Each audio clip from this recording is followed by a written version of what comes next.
Hi, I'm Charlotte Ford, and our show is called Flesh and Blood and Fish and Fowl. And I'm Geoff Sobelle.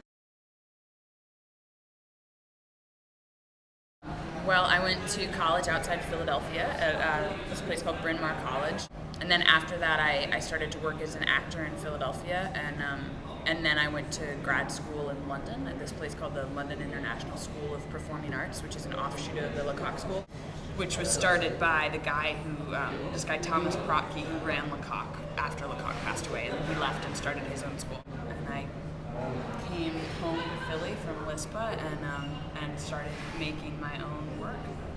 And we made this Flesh and Blood 2 years ago. I went to Stanford University, but I didn't major in theater. I was a literature major. And while I was in school there, yes, I really was loving kind of the physical theater, but I didn't really know yet that that's what that was. So I trained at the Lecoq School, and while I was there, I met some friends who were just starting a group in Philadelphia called Pig Iron.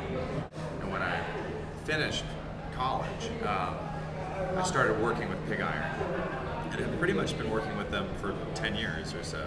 So while working with them, I started making some of my own things. I guess that leads us to here. But I feel like my training or background is definitely rooted in a kind of postmodern theory in school, and then really counter with the Lecoq, which is very humanist and very physical, or in the now kind of thing. The first hour would always be kind of an extended warm-up. You would be learning a kind of analysis of movement, both in your own person, in your body, but then as well figuring out about space and about how your body moves in space. So you don't necessarily become a good actor at the Lecoq School. I mean, it's not an acting program. It's a physical theater school.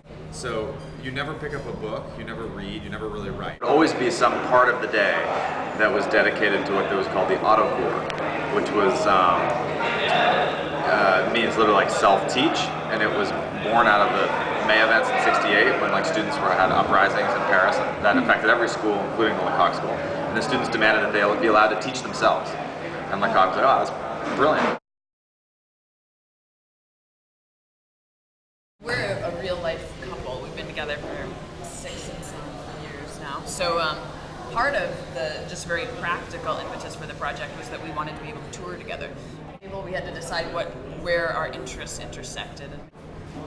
For me, it was about human myopia and about the way that we go about our lives, and our small petty problems become huge.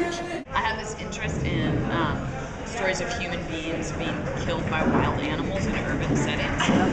And the idea that we think we have such dominion over these animals, but one-on-one without some sort of weapon, like the polar bear will win, like the tiger will win. And I was interested in creating this piece that kind of gave the animals more power. And there was an interest in taxidermy.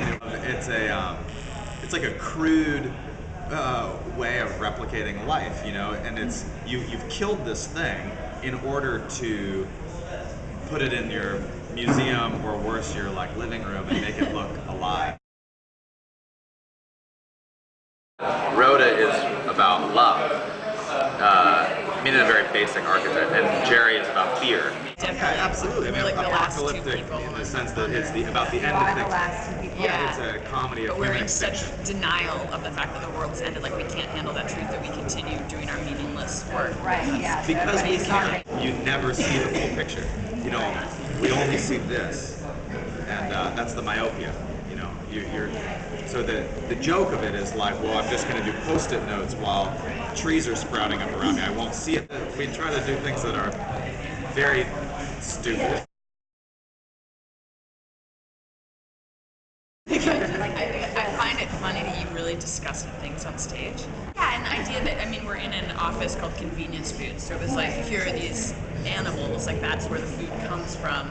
This is what we've made of them, these disgusting prepackaged preservative, in the same way that these foods are filled with preservatives, just like the taxidermy is filled with preservatives to literally preserve it. So it was kind of this is convenient. We are a part of a cycle, and we may very well lose this game and be completely extinct, but the world will continue.